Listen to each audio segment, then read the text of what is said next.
Karoline Leavitt is about to take questions from the media, and they're more concerned about Donald Trump doing reconstruction to the White House instead of all the federal workers not receiving paychecks and low-income families not receiving their benefits like SNAP. Take a listen. On the ballroom, first of which there'll probably be several questions about this, I imagine. Is it a big story? It seems that way. The president's cost estimate has changed several times. I think it's up to $300 million now. Given the nature of all this, will the White House commit to releasing all of the donors and how much they're spending and how much of his own money the president is putting on the line to this? We have released the full list of donors thus far. Perhaps there will be more people who want to generously contribute to this project. And the president, yes, has committed his own resources. And when he releases that information, which I'm very confident he will, you will all see that. We'll see a dollar figure from the president. Yes, we will. And I would also just add the president has been incredibly transparent. I would reject any notion otherwise when it comes to this ballroom project. It's something he personally has obviously taken an interest into and has talked with all of you in this room many times about. You have seen the model in the Oval Office. Last night he showed that for you. But when this plan was presented and when these renderings, as soon as they were complete, the president directed me to come out here and to share them with all of you. I did an entire opening remarks about what this ballroom project was going to look like. With any construction project, there are changes over time as you assess what the project is going to look like, and we'll continue to keep you apprised of all of those changes, but just trust the process. This is going to be a magnificent addition to the White House for many years to come, and it's not costing the taxpayers anything. The president is privately funding this ballroom addition to the White House grounds. Jennifer. To follow up on that, one thing that's not in the president's model is the East Wing bunker, the president's emergency operations center. Can you say if his update, that $300 million, does that include the cost for upgrading that bunker? Look, like any security enhancements that are made on the White House grounds, those will be made and maintained by United States Secret Service. As for the cost of the ballroom and the construction itself, all of that is going to be, like I've said, privately funded and paid for by the president himself and many generous patriots who have stepped up. Is included in that funding? Correct. Okay, and then can you say, well, that's right, I'll say that one. Thanks, Legion. Thank you, Caroline. Okay.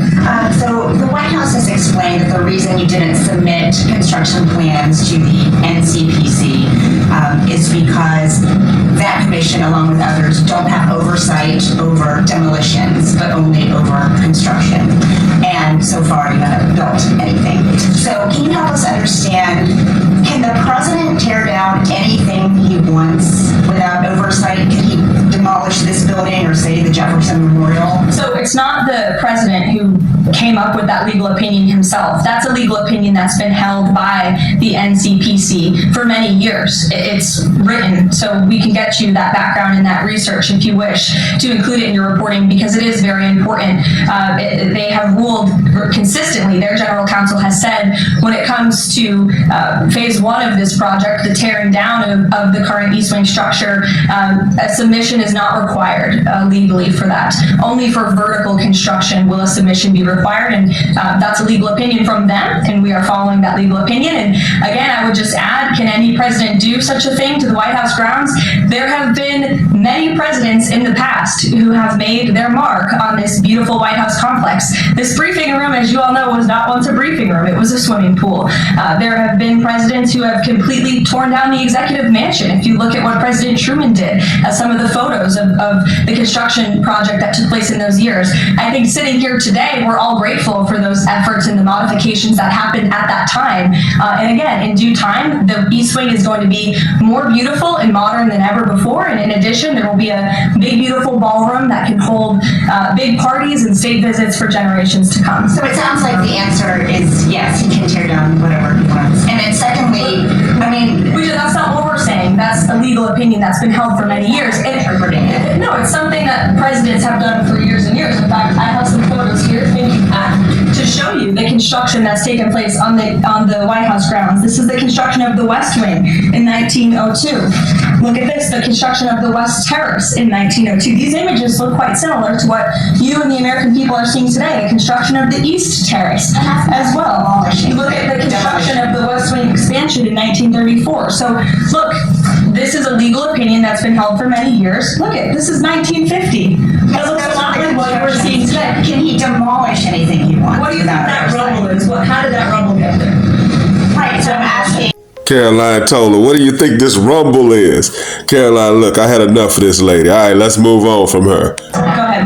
Yes. Thank you, Caroline. In addition to the ballroom and the rose garden I'm going to the back, sorry. Go ahead. In addition to the ballroom and the rose garden patio, is the president looking at any other renovations or significant kind of projects here at the White House? Not to my knowledge, no, but he's a builder at heart, clearly. And so his heart and his mind is always churning about how to improve things here on the White House grounds. But at this moment in time, of course, the ballroom is really the president's main priority. Mary. You two quick construction questions, if I can. Look at Karoline Leavitt's face. She like, okay, here we go with this BS. And she wants to ask 2 questions about it? Man, get off of this, really? You mentioned any construction project comes with changes. The president had initially said that this project wouldn't interfere with or touch the current structure. Now he says to do this properly, you realize that the East Wing had to be demolished.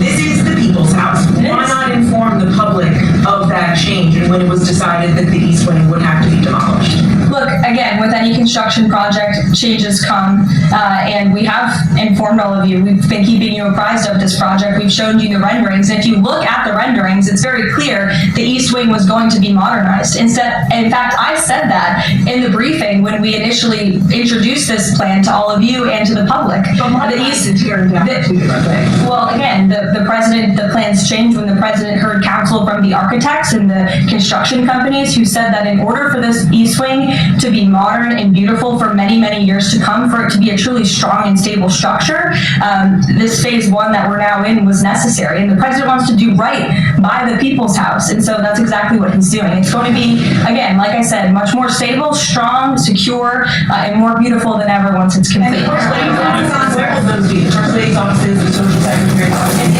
it will be back where they were. Yes. Caroline, thank you. 2 questions not on the ballroom. Sweet Caroline is like, thank God, because those questions about the ballroom is ridiculous.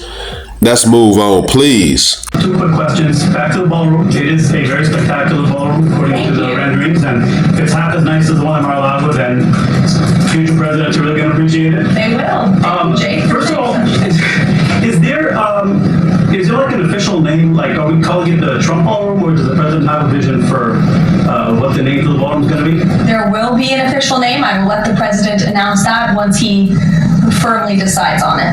The second question is, so, looking at these renderings, and it kind of got me thinking, he's likely going to go down as the greatest builder of this era, and you've been in on a lot of those meetings with him.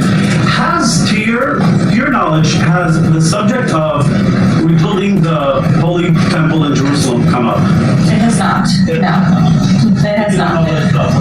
I don't. As you can see, Karoline Leavitt is starting to get fed up with the questions about the ballroom and what Trump's doing to the ballroom, when they should be focusing on the federal government being shut down. But instead, they locked in on Trump. I guess in a way they figure we got something on him, so we can focus on that. It's like, let me get Trump. And the American people are starting to see through this. You're focusing on Trump because you don't have any policies to run on. So you figure if I focus on Trump, that's my way to win. Listen to this. You're not a king. You can't just do what you want to do when you want to do it. That's an adolescent response. To me, it's kind of one of the most physically destructive things that Trump has done. Watching him just violate all the rules, tear it down, and tear it down is part of a process to build a ballroom that is really in service of his ego. I think is tough for people to hear about how outraged they are about this change to the White House building.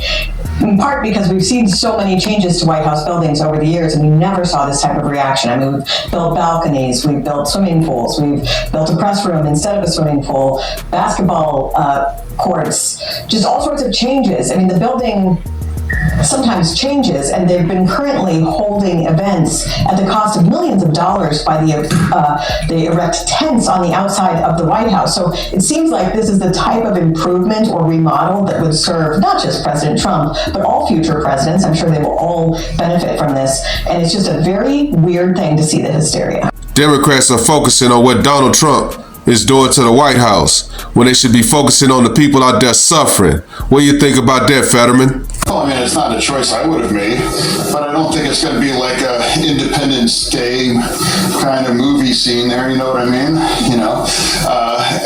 I think we have much bigger problems or challenges right now. For me, I'm front and center about the 2 million Pennsylvanians that rely on SNAP to feed themselves and their family, and there's other issues right now. Trump is not going to be the first or the last president to do some reconstructions of the White House. They ain't have no problem when Barack Obama put a basketball court in there. Take a listen to this. It sounds like you're building another wing to the White House, but we appreciate you keeping it focused. Imagine, TJ, it's going to happen for the next 2 years. All the banging, the jackhammering, the dust, the confusion, the noise of all places to do construction is happening right here, the front lawn of the White House. If they keep on this same rhetoric of attacking Donald Trump, they're going to pay the price in the midterms and in 2028. Let me know what you guys think. Like, comment, subscribe. Follow God, not coach.